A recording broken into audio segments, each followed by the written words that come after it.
열왕기상 말씀을 새롭게 묵상하기 시작하면서 어제 오늘 제 마음 가운데 인생의 왕권, 우리 인생의 주도권, 하나님께서 우리에게 주신 자율권에 대한 생각들이 참 많이 들었습니다. 찬찬히 어제 묵상을 다 계속 이어가다 보니까 열왕기상 1장에는 세 명의 왕이라고 말하는 사람들이 있더라고요. 첫 번째 다윗 왕은 늙었죠. 이렇게 얘기하죠. 두 번째 아도니아는 왕이 아닌데도 스스로 왕이 되겠다라고 이야기를 하죠. 어제 그 문장에 보면은 그 재규대명사라고 하나요? 자기 스스로 내가 왕이 되겠다라고 외치는 장면이 나오거든요. 그러니까 욕심으로 인하여 스스로 왕이 되겠다 얘기하는 사람도 있고, 또 우리는 결국 솔로몬이 왕이 될 걸 알고 있죠. 이 세 번째 왕은 나이가 어리고 준비가 안 되고 사람들이 관심을 갖지 않는 잊혀진 존재로 등장을 하고 있습니다. 우리의 인생 가운데 왕권, 우리의 주도권, 자율권이라는 것도 이건 것 같아요. 다 가지고 있고 할 수 있다고 생각했던 사람은 어느 순간 늙어서 통제권을 상실하게 되고 껍데기만 남은 채로 종들이 막 자기를 위해주는 척, 신하들이 자기를 위해주는 척, 젊은 여자도 구해다 주고 뭔가 잘해줄 것처럼 막 얘기하지만 결국은 뒤에서 딴 사람한테 왕이다라고 외치고 있는 슬픈 모습을 가지게 되고, 두 번째로는 아무리 자질이 있는 사람이라 할지라도 그놈의 욕심 때문에 하나님께서 우리에게 주신 기회를 바로 사용하지 못하고 결국은 스스로가 인생의 주인이 되겠다 외치다가 인생이 망하게 되는 게 우리의 삶이라는 거죠.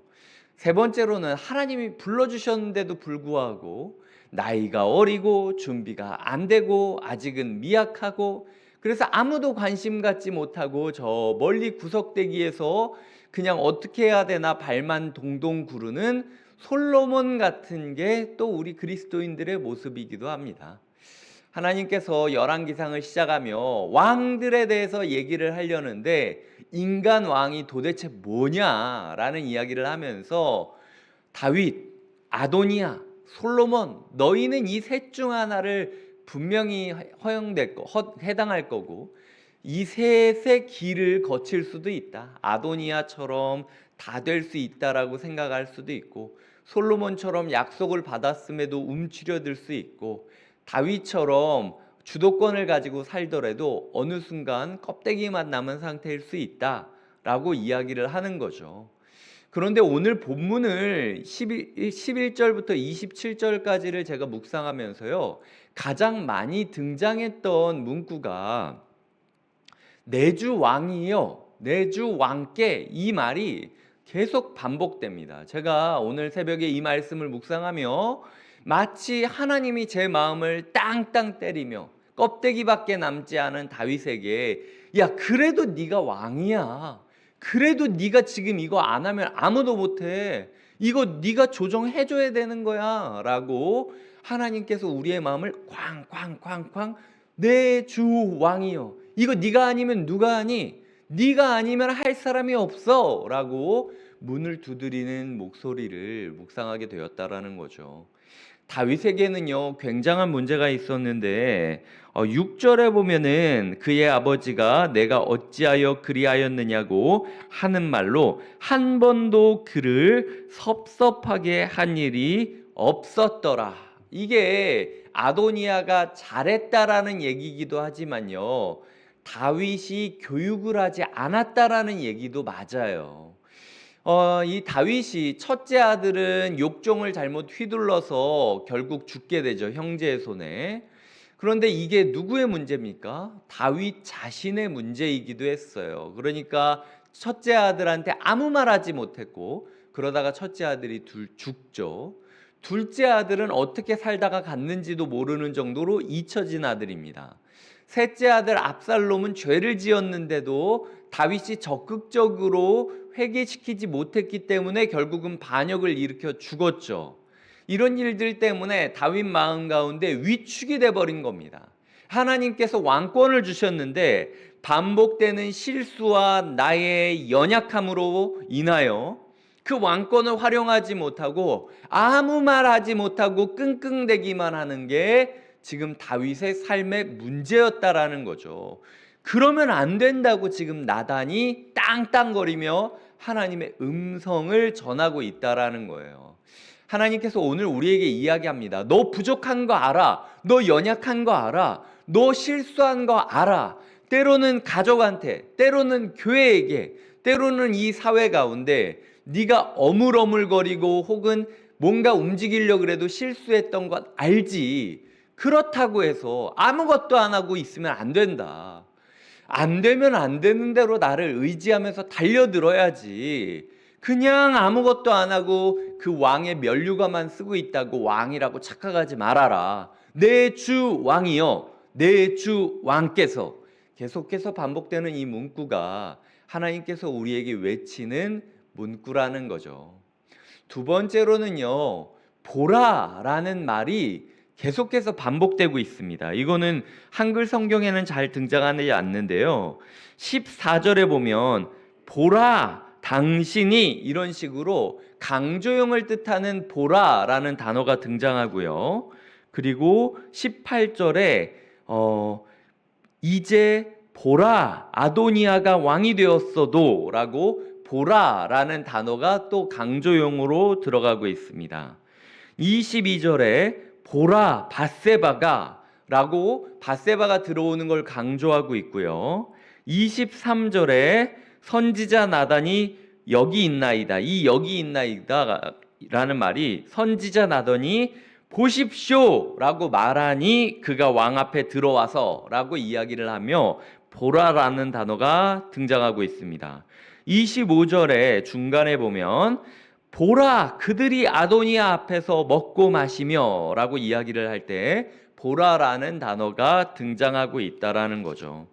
하나님께서는요, 두 번째로 우리에게 말씀하시는 것이 상황을 똑바로 봐라. 너의 시각은 무엇을 향해 있느냐? 하나님께서 묻고 계시는 겁니다. 다윗은요, 지금 문제가 있었습니다. 여러 문제가 있었는데 지금 다윗은요, 열왕기상 1장을 보면은 다윗의 몸이 식어가고 있다.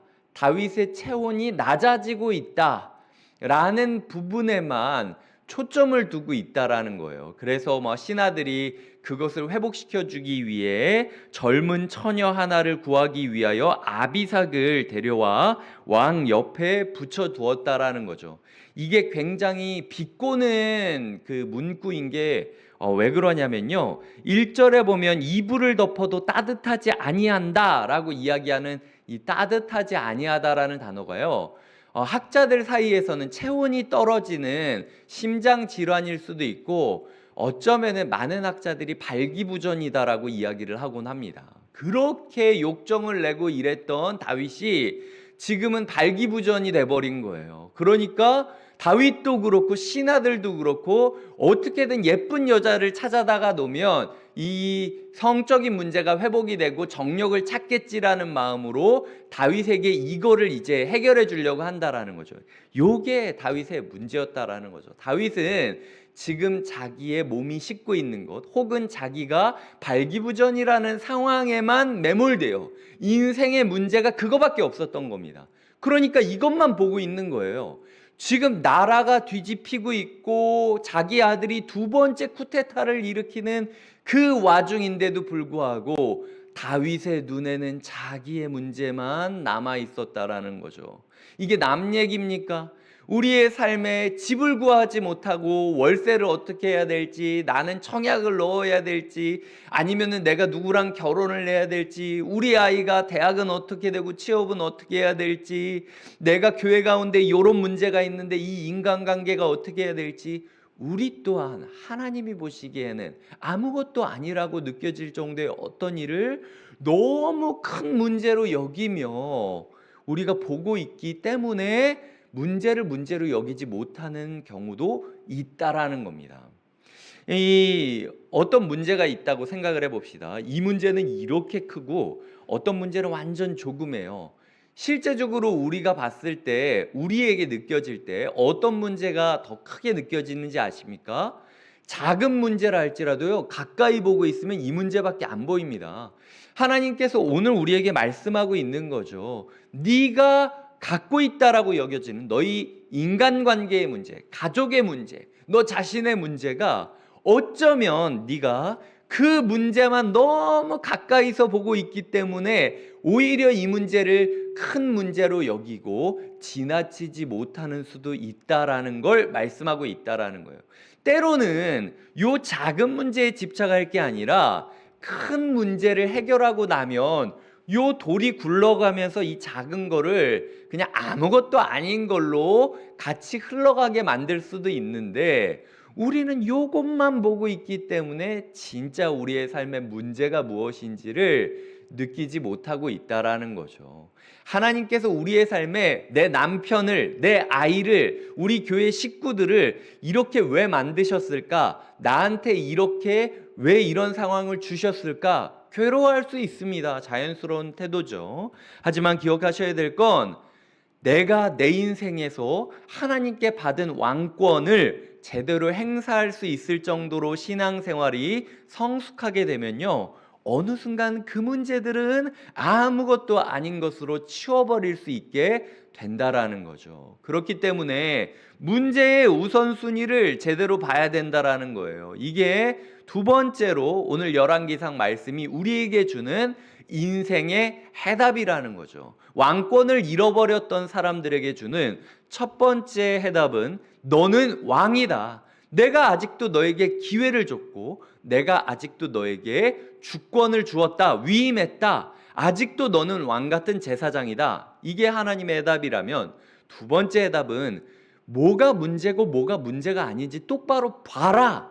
보라라는 단어를 계속해서 반복하면서 우리는 오늘 하루 어떤 것을 보며 어떤 것을 문제로 여기며 살고 있는지를 깨닫게 하신다라는 거죠. 세 번째로는요, 불편한 사람과 함께하는 거를 괴로워하지 말아라 라는 이야기를 드리고 싶습니다. 오늘 밧세바에게 나단이 등장합니다. 저는요, 밧세바의 인생을 생각했을 때 가장 꼴도 보기 싫은 사람이 나단일 거라고 생각을 해요. 물론 알죠, 내가 죄를 지었다라는 걸. 하지만 왕인 다윗이 자기를 데려가는데 어떻게 동침하지 않을 수 있겠습니까? 그 상황에서 여러 가지 밧세바가 변명을 할 수 있어요. 하지만 내 새끼를 죽인 사람이 누굽니까? 나단이죠, 나단. 그러니까 그 나단 얼굴만 봐도 이가 갈릴 수밖에 없는 게 밧세바의 삶이었어요. 그런데 가장 중요한 순간에 나를 도와주는 사람이 누굽니까? 아이러니하게도 나단이죠. 하나님께서 우리에게 말씀하고 있는 겁니다. 내 마음 가운데 가장 나를 불편하게 하는 그 사람이 가장 나에게 필요한 사람일 수도 있다라는 이야기를 하는 거죠. 여기서 조금 더 들어가서 제 마음 가운데 목회자로서 제가 또 한 번 묵상하게 된 건, 내가 너무 사람들의 눈치를 보지 말고 하나님의 음성을 전하다 보면 때로는 밧세바가 나를 원망하는 걸 맞이해야 되는 그 시간도 있을 거고, 때로는 또 밧세바가 나 아니면 안 된다고 찾아오는 날도 있겠구나. 내가 어떤 하나님의 메시지를 전할 때 성도님들이 어떤 반응을 하냐에 너무 휘둘릴 게 아니라, 때로는 이게 하나님의 말씀이 맞다면 성도님들이 어떤 반응을 하더라도 나단이 그러했듯 겸허히 기다리다 보면 어느 순간 또 성도님들의 삶 가운데 제가 전하는 하나님의 메시지가 아니면 위로받을 수 없는 날이 오겠다라는 묵상도 하게 되었다라는 거죠. 그래서 세 번째 묵상은, 나에게 불편한 사람을 내가 너무 외면하거나 아니면 치우려고 하지 말자. 그 사람이 어쩌면 나의 유일한 도움자일 수 있다라는 묵상을 하게 되었다라는 겁니다. 하나님께서 오늘 우리에게 이야기를 하고 있습니다. 네 번째 교훈은 뭐냐면요, 하나님께서는 수많은 사람들을 도구로 쓰셔서 우리를 왕으로 세워 가실 거라는 거예요. 오늘 본문을요, 솔로몬과 다윗의 입장으로 생각을 해봅시다. 다윗은요, 신하들조차도, 충신들조차도 다윗을 그냥 껍데기 왕으로 여기며 저 왕궁에다가 처박아 놓고 무시하고 있던 사람이었습니다. 솔로몬은 어떻습니까? 분명히 왕으로 위임받았다라고 알고 있기 때문에 지금 아도니아가 질투해서 솔로몬을 지금 제외시킨 거지 않습니까? 편가르기에서.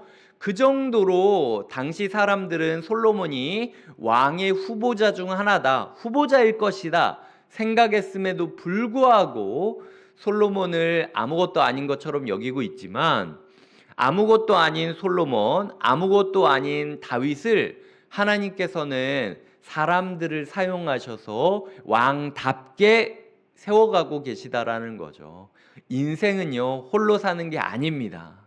사람 때문에 상처받아도요, 결국은 사람과 함께 하지 않으면 해답이 없다라는 거예요. 솔로몬 마음 가운데 얼마나 상처받았겠습니까? 아니, 내가 뭘 잘못했어? 내가 뭐 왕이 되고 싶다고 얘기한 적이 있어? 먼 어렸을 때 내가 태어나기도 전에 우리 아버지가 받았던 그 기도 응답 때문에 사람들이 날 이렇게 뭐라고 하는 게 말이 돼? 사람 때문에 상처받았어도요, 결국은 나단과 밧세바라는 또 그런 사람이 아니라면 내가 왕의 자리에 오를 수 없게 되는 것이 하나님께서 우리에게 주시는 인생의 교훈이라는 거죠. 오늘도 수많은 사람들이 우리를 상처 줄지 모릅니다. 아니, 어떻게 저 형이, 어떻게 저 누나가, 어떻게 저 신하가 이런 얘기를 할 수 있다 할지라도요, 너무 우리가 상처받지 않았으면 좋겠어요. 사람 때문에 받은 상처 하나님께서 반드시 사람으로 인하여 회복시켜 주실 겁니다. 그리고 그 사람이 누군지 우리는 분명히 알고 있잖아요. 이 땅에 오신 예수 그리스도만큼은 우리 손을 꽉 붙잡고 내가 너 왕으로 만들어 줄게, 내가 너 왕의 자리로 데려다 줄게, 주님께서 우리를 그렇게 붙잡으시며 십자가와 빈 무덤으로 이끌고 계시다라는 거죠. 그래서 오늘도 사람 때문에 상처받을 수 있겠지만 사람으로 오신 예수 그리스도가 우리 곁에 계심을 기억하면서 우리 주변의 나단과 밧세바가 누군지 살펴보고 감사하는 하루를 보내자. 이것이 마지막으로 제가 묵상하게 된 교훈입니다. 어제 이야기 드렸듯 열왕기상은 400년 동안의 왕정 시대를 요약하고 있는 모습이에요. 하지만 그 첫 번째 장에서 하나님께서 왕이 아무것도 아니고 이렇게 연약하다라는 이야기를 하시는 이유가 무엇인지를 잘 기억하시며 각자의 인생에 하나님께서 부여해 주신 왕권을 회복하시는 하루 되시길 주님의 이름으로 축복드립니다. 기도하시겠습니다. 하나님 아버지, 감사드립니다. 우리의 삶에 하나님께서 주신 왕권을 회복하기 위하여 우리가 달려가게 하여 주시옵소서.